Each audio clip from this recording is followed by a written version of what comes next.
It had been almost 2 days since my capture by the Blackwold Brigands. Since then, I had been broken out of their captivity by 2 rangers, helped rescue 2 hobbits, and returned to my hometown of Archet. There, the captain had refused to act or believe our tale about the Blackwold threat. But it was while I was gathering herbs for Amdir and slaying wolves for Calder that I learnt the true peril that lay over Archet. Spies had infiltrated the town, and Calder had proved to be one of them. Now, all there was to do was confront the villain himself.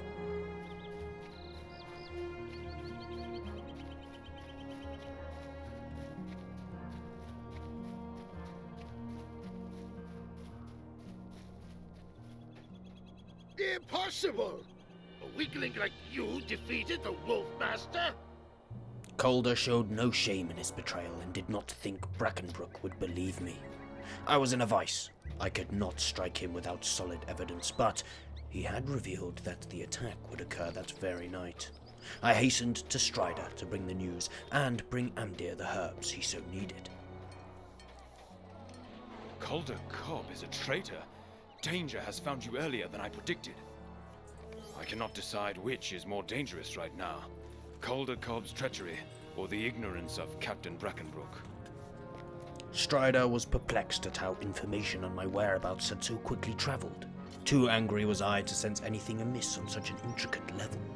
He thanked me for the herbs and suggested I question the Blackwold Brigand, who was in the stocks nearby. Oi, you there! Let me go! Calder Cobb can vouch for me!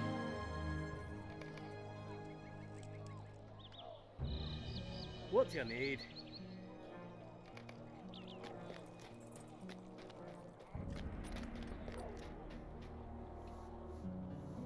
How can you say this? Calder Cobb has been loyal to me since he was a boy. I suppose it would be wise to investigate your claim. The captured Blackwold said nothing to ease my mind, but was fool enough to boast in front of the jailer, who overheard. He now believed the Blackwold threat to be true, and I passed this on to Brackenbrook, who finally showed a semblance of a spine. The Blackwold had mentioned trouble in the south, and Brackenbrook suggested I speak to Cal Sprigley, the owner of a farm there. On my way out, I also spoke to Celandine, Amdir looks so changed since last night. who had noticed Amdir's turn for the worse. She wished to make a tea for him to raise his spirits, a sweet gesture, but most likely useless, and inquired if I could collect some bilberries to the east. Mundo then demanded my attention. Hey, you there! I'm hungry! The fat fuck requested meat from 4 entire boars. His ghoul impressed me, but his promise of reward sealed the deal. I also leveled up and put a second point into martial prowess, for a total of minus 6% attack duration and plus 2% melee damage. After a small trek, it felt much shorter thanks to the boots I had been given by Brackenbrook, I reached Sprigley's farm.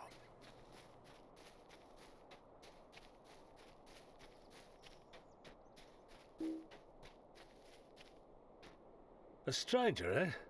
You're the best thing that's happened to us all day. Our best hope is to get help from Combe, our neighbors. They will not let our Chet fall to brigands.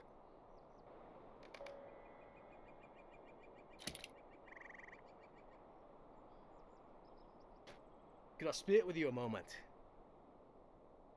Darkness and blood. While I had been running errands for the captain, his people had been under attack. Thanks to the bravery of the workers, the farm was still in friendly hands, and a surge of pride washed over me. Sprigley had the strategic idea of applying for aid from Combe, a neighbouring village, and I would have left immediately had his son Will not informed me that the aforementioned farmhands had not yet returned. If any were alive, I would find them.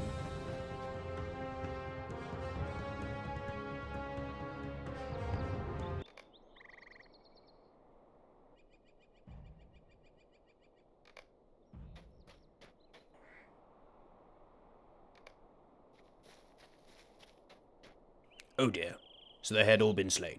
A great shame. There was nothing left for me to do but collect some bilberries for Celandine's tea and harvest boar for Mundo's fat stomach. and put a final point into martial prowess.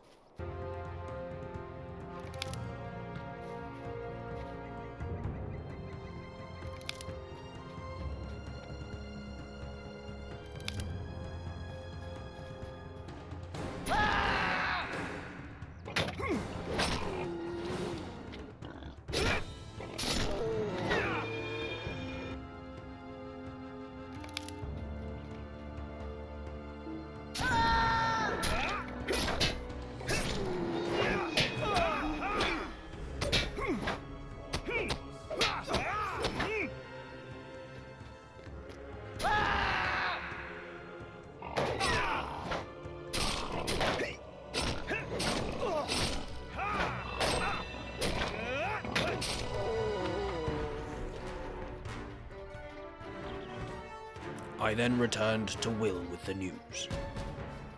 What can I do for you? He was understandably distraught, but turned it into anger against the Blackwolds, which inspired me to name the blade he gifted Vengeance. I then continued on to Combe.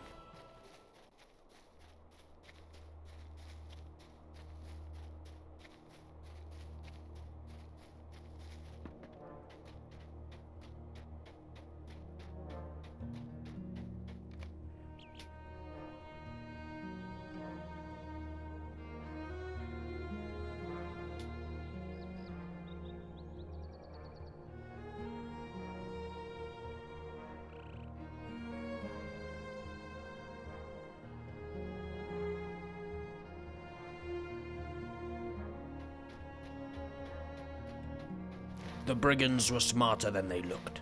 They had blocked the road. I would have butchered them where they stood were there not at least 50 of them present. The fact that they did not affront me was proof that my name was already feared. I withstood their jests and saved my strength for another day, returning to Cal.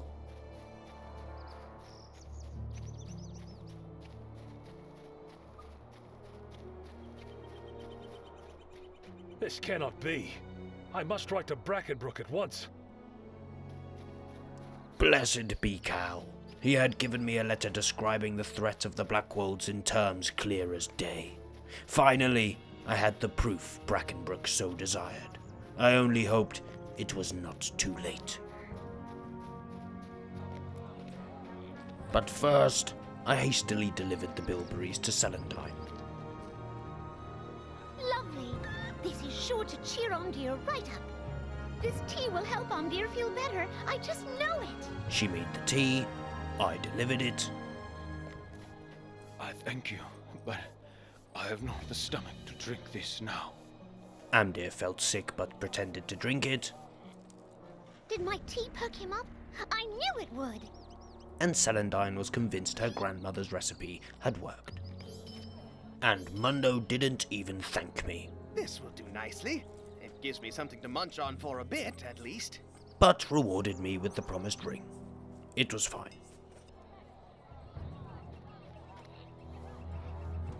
What have I done? You cannot fathom just how wrong I have been. Actually, I can.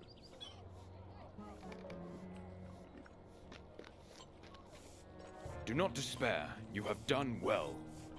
Brackenbrook revealed he had a son whom he had exiled due to his son's distrust with Calder. The blindness of this man would not cease to depress me. Strider agreed that this son and his hunters would give Archit a fighting chance. As I left to search for him, however, the significance of my part to play pressed heavily on my mind. Strider was to leave Archit. With Amdir still recovering, the fate of the entire town seemed to be on my shoulders. I had always wished for adventure, but now that it was here, I was beginning to realize that I was not to be the only one affected by it. There was not much time, but all I had to decide was what to do with the little that was left to me. So I kept my eyes forward, my feet stepping one after the other, and my entire being filled with purpose. The purpose manifested as a point which I put into deafening shouts for more light-type damage.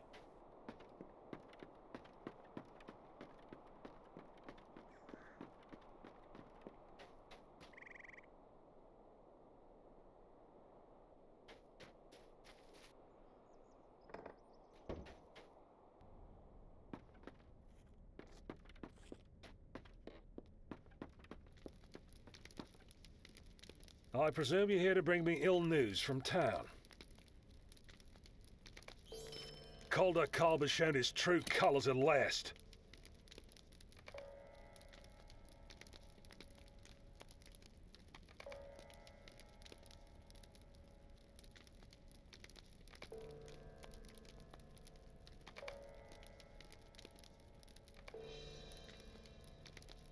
John Brackenbrook seemed a sturdy man, much unlike his father. He was eager to aid Archet and thought it a good idea for me to sneak into the Blackwolds' roost and uncover their plan of attack. He also very kindly gave me a horse. It was a little strange at first.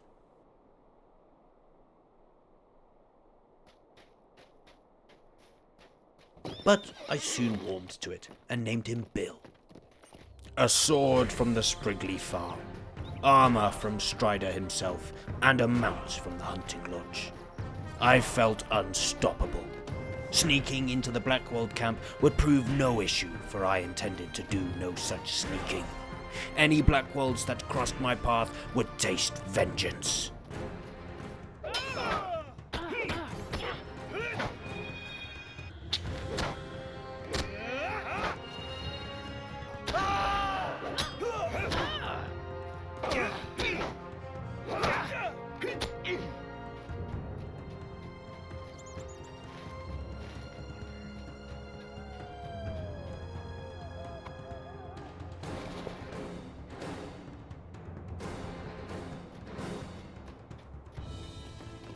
I found a letter which stated the Blackwolds would attack that night with the help of Angmar. Frankly, I thought we had already gone over that. No matter, I brought it back to Brackenbrook, who seemed much more impressed than I. Good work, my friend. I believe there is hope for us yet. We only need a strategy. I must have not seen the note containing the actual plan, as Will claimed it enclosed a map pointing to the Old East Path, which was infested with spiders. He suggested I speak to Atlee Spiderbay for self-explanatory reasons, but I was growing weary. The treachery atop Bronway's Folly, the discovery of the deceased farmhands and the blockage to Combe, the boars, the tea, the plans, all these things were taking their toll, and at the suggestion of some rest from another hunter, I gladly took it.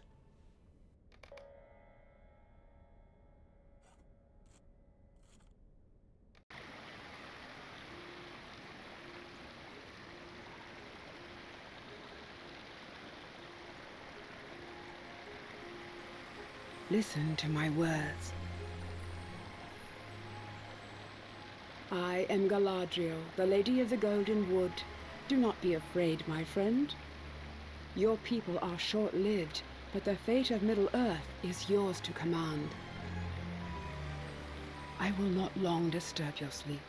I can visit you in dreams for only a short time. I have looked into my mirror and seen much that worries me. Let me show you.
You are near to wakefulness.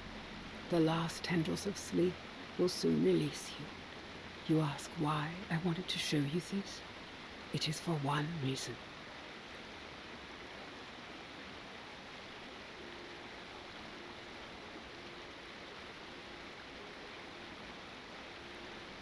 I saw you in my mirror, not once or twice, but often. Whether you desire it or not, your fate is tied to that of Middle-earth.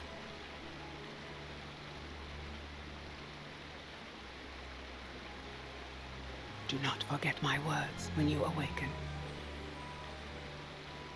The free peoples of Middle-earth will have need of you. You must not fail them.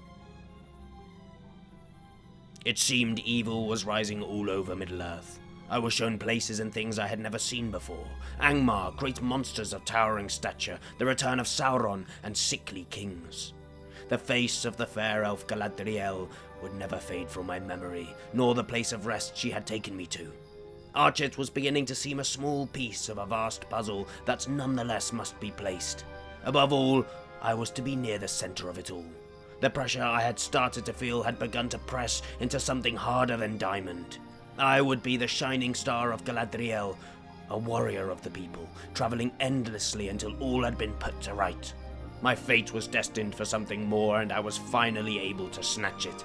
I, Malvagil, would save the free peoples of Middle-earth, but absolutely not in that wretched helmet, for it made me look like an absolute pleb.